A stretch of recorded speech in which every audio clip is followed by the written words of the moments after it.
All right, so today we're diving deep into something pretty complex, how the recent U.S. election is impacting the war in Ukraine. Yeah. We're focusing specifically on the relationship between Zelensky and Trump. Right. We've got a whole bunch of news articles, each one looking at different aspects of this whole thing. Okay. Our mission today is to really try and figure out what Trump's approach to the war could mean, Yeah. what it could mean for Zelensky, for the future of Ukraine, Yeah. and maybe uncover some of the stuff that's going on behind the scenes, the kind of hidden currents driving this whole geopolitical drama. Yeah, I mean, it's truly fascinating how U.S. domestic politics can have such a huge effect on the world stage. Oh, absolutely. The outcome of this election could completely change how the war plays out, how the balance of power shifts in Europe, and even the fate of Ukraine itself. Yeah, and one of the most surprising things to come out of this whole thing is Zelensky's statement that he thinks the war could end, get this, sooner with Trump back in the White House. It's a real head-scratcher when you think about their history, the impeachment inquiry, the pressure on Zelensky to dig up dirt on Biden. Right. It seems like there's got to be more to this optimism than we're seeing. Yeah, I mean, it is an unexpected stance, that's for sure. Right. Given how things were between them in the past. I mean, there are a few things to consider here. Okay. On the one hand, Zelensky has said over and over again that a strong Europe needs a strong America. So that suggests maybe he's thinking strategically here. Right. He might be betting that even though Trump can be unpredictable, even with all that's happened before, Yeah. Trump is still the one leader who can actually bring this conflict to an end faster. Interesting. Even if it means some really tough compromises along the way. Yeah, okay, that makes sense, but it still feels pretty risky, right? I mean, especially when you look at it from Trump's perspective, he keeps saying he can end the war in a day, but those are some seriously vague promises, right? Yeah. And when you consider some of his actions in the past, his pro-Russia actions, Like what? like how he praised Putin's military strategy at the beginning of the conflict, or his attempts to downplay Russia's interference in the 2016 election. Yeah. It makes you wonder what his real intentions are. You've hit on a really important point. Yeah. Trump's history does raise some serious questions about what his approach could mean for Ukraine. Right. Democrats have been pretty vocal about this. They're accusing him of basically pushing for a Ukrainian surrender, Yeah. which would obviously be awful for Ukraine, but also a major threat to the stability of Europe as a whole.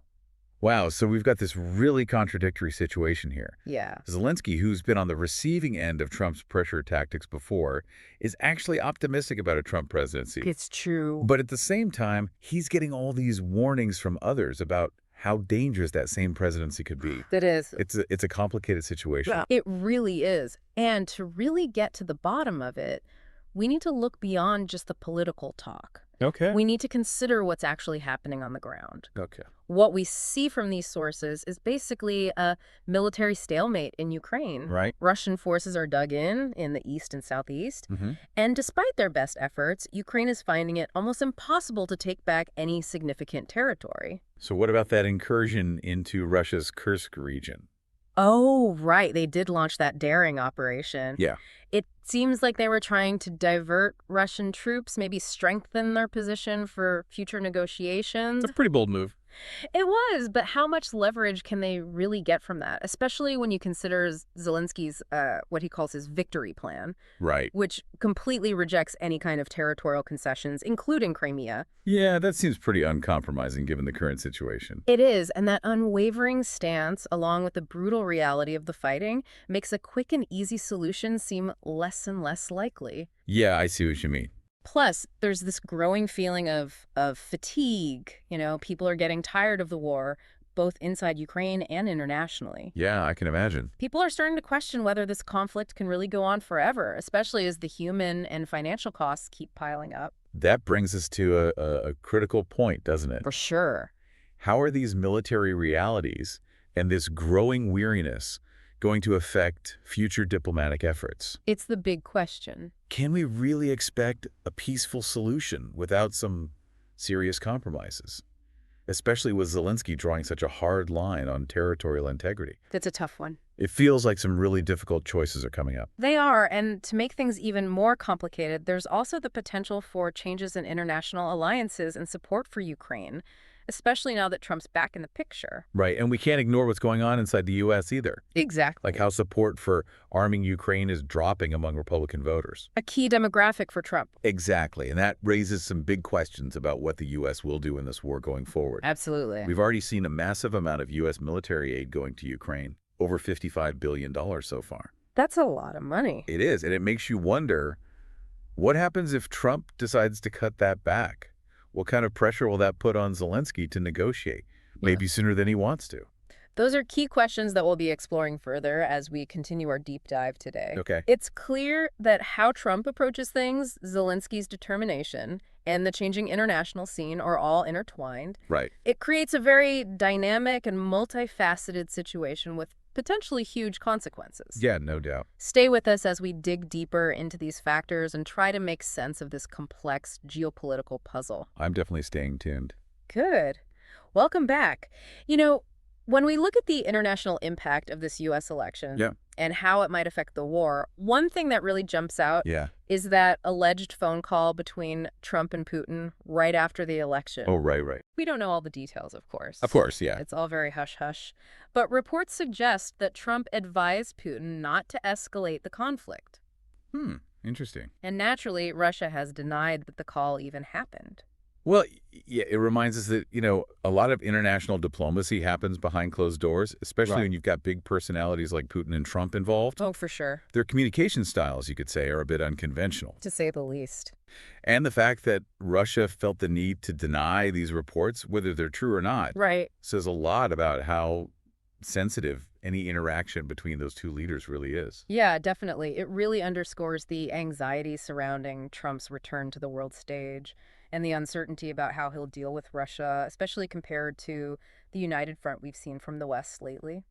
Yeah, and then you've got the comments from German Chancellor Schultz. Oh, right. Saying that Trump's position on the war is actually more nuanced than people think, which is kind of surprising, considering Schultz himself got criticized by Zelensky recently for talking to Putin on the phone. Oh, yeah, I remember that. Zelensky argued that these kinds of conversations just weaken Russia's isolation and could undermine the unified stance against their aggression. Right. So even within Europe, there are different opinions on the best way to engage with Russia in this situation. Absolutely. And that just adds another layer of complexity to an already intricate situation. It really does. It highlights the tough balancing act European leaders have to manage, trying to present a united front while still dealing with their own national interests and concerns. Yeah, it seems like everyone's trying to figure out what's going to happen next, weighing their options and trying to calculate the risks and rewards. Definitely. And right in the middle of this whole geopolitical chess match is Ukraine, facing a real existential threat, struggling to navigate all these shifting alliances. Exactly. Ukraine is in a vulnerable position, very reliant on international support, especially from the U.S. And that brings us to probably the most important factor in all of this: U.S. domestic politics. Okay, yeah, we talked about that earlier, the declining support for giving military aid to Ukraine among Republican voters. Right, and that's a major factor, given the amount of aid the U.S. has already given, over $55 billion. That's a massive amount of money. It is, and it raises serious questions about what will happen to that aid under Trump administration. Yeah, for sure. That's a huge investment in Ukraine's defense, and any cuts to that aid could have a dramatic impact on their ability to fight back against Russia. Right, and what if Trump gives in to the pressure from his base and reduces aid? Well, it could significantly tip the balance of power and leave Ukraine in a very precarious position. And we can't forget about the possibility that Trump might pressure Zelensky to accept some kind of negotiated settlement, maybe one that involves territorial concessions. True. We've already heard Trump express doubts about the U.S. commitment to Ukraine in the long term. Yeah. And he's hinted that both sides need to give something up to end the fighting. So how do you think Zelensky will handle that kind of pressure, especially with his firm stance against giving up any Ukrainian territory? It's a tough situation for Zelensky, no doubt. Yeah. He's been clear that he believes Ukraine can win this war outright and has rejected any talk of surrendering territory. But he also knows that keeping the U.S. on his side is crucial to achieving that goal. So he needs to walk a fine line, projecting confidence and determination, but also acknowledging the potential changes in U.S. policy under Trump. Exactly. He can't afford to anger Trump, but he also can't be seen as giving in to pressure and abandoning Ukraine's core objectives. Right. It's a high-stakes game of diplomacy. It is. And the stakes couldn't be higher for Zelensky and the people of Ukraine. You're absolutely right, and we can't forget about another key player in all of this, Putin. Oh, right, of course. His calculations and actions are definitely going to be affected by Trump coming back into power. So how do you think he'll see this change in U.S. leadership? Will he see it as a chance to push his own agenda in Ukraine? Or will he be more cautious, not sure what Trump's real intentions are? It's hard to say. It feels like we're looking at a kaleidoscope where every turn reveals a new and unpredictable pattern. It does. So many possible scenarios, each with its own complexities and consequences. Yeah, it's overwhelming. So where do we even start to untangle these potential outcomes? That's the question. Well, let's try to map out some of the most likely paths forward, keeping in mind that trying to predict the future, especially in geopolitics, is a tricky business. Right. But by looking at the main factors involved, we can at least try to shed some light on the potential directions this situation might take. Okay, so we've talked about all these interconnected factors. Right. Zelensky's determination, Trump's unpredictable nature, how international opinion is shifting, and Putin's ambitions always looming in the background. Yeah. It feels like there are just so many possibilities, each with its own risks and potential benefits. So Absolutely. where do we even begin to sort through the potential outcomes here? Well, first off, we gotta admit that predicting the future, especially in geopolitics, Right. it's a fool's errand. Right. But we can try to map out some possible paths, by analyzing the key factors and looking at what's happened in the past. Gotcha. And I think one scenario we can't ignore is the possibility of things escalating. Escalation, you mean like an all-out war? Not necessarily a full-blown war, but definitely a major intensification of the conflict. It's possible that even though Trump talks about ending the war quickly, Right. he might actually take a much more aggressive approach than people expect. Okay. Maybe to try and project an image of American strength to the world. I see. He could, for example, dramatically increase military aid to Ukraine, give them even more powerful weapons, which would definitely put more pressure on Russia and could increase the risk of a wider conflict. That's a scary thought, especially when you consider the possibility of miscalculations or accidents. Oh, yeah. When you're dealing with countries that have nuclear weapons. Exactly. The stakes are incredibly high, and things could easily spiral out of control. Right. Now, on the other end of the spectrum, there's the possibility of a negotiated settlement. So Trump swoops in and brokers a peace deal, just like he said he would. It's definitely a possibility. Okay. Trump loves to talk about his deal-making skills. He does. And he might see this as a chance to use his relationship with Putin, or at least the perception of a relationship, to get both sides talking. But we also have to remember that Zelensky is totally against giving up any territory. Yeah, that's right. So can we really imagine a peace deal that both satisfies Ukraine's desire for territorial integrity and gives Russia some kind of strategic win? That's the million-dollar question, and that's where those domestic political pressures in the U.S. could really come into play. How so? Well, if Trump feels like he needs a win, especially to appease his base, Right. he might push Zelensky towards a deal that involves concessions, even if it's not the best outcome for Ukraine. So basically, we're looking at two extremes. It's a dangerous escalation of the war or a peace deal that leaves Ukraine feeling betrayed by its allies. It's a tough spot. Are there any other possibilities we should think about? Maybe something less dramatic, but maybe more likely. Well, there's a third option we haven't really discussed. Why? One that often happens in these long, drawn-out conflicts.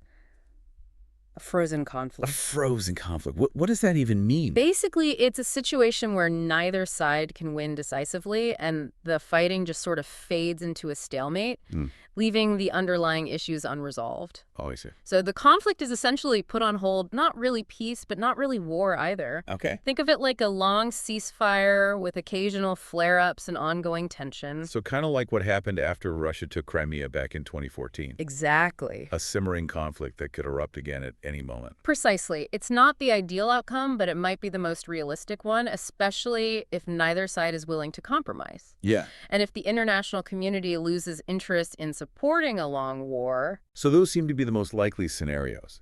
Escalation, a negotiated settlement, or a frozen conflict. Right. None of them sound great, and each one comes with its own risks and uncertainties. True. So as we wrap up our deep dives today, I'm left wondering, Yeah. given everything we've discussed, the high stakes, the human cost of this conflict, What do you think is the most responsible course of action for the international community and for the U.S. in particular? That's a tough question, and there's no easy answer. Right. The ultimate goal should be a just and lasting peace. Of course. One that respects Ukraine's sovereignty and security, but also addresses the legitimate concerns of everyone involved. I agree. To get there, we need a careful balance of diplomacy, deterrence, and a willingness to have some really tough conversations. It's a reminder that even when things seem impossible, we can't give up on dialogue. Definitely. And on finding common ground. Absolutely. The path to peace is rarely easy, but striving for peace is something we all have a responsibility to do. Well said. And maybe that's the most important takeaway from our deep dive today. I think so. The situation in Ukraine is complex, it's constantly changing, and there's no quick fix. Right. But by engaging with the issues, understanding the different perspectives, and recognizing what's at stake, we can contribute to a more informed and nuanced conversation. Absolutely. And that's the first step towards finding a peaceful resolution to this devastating conflict.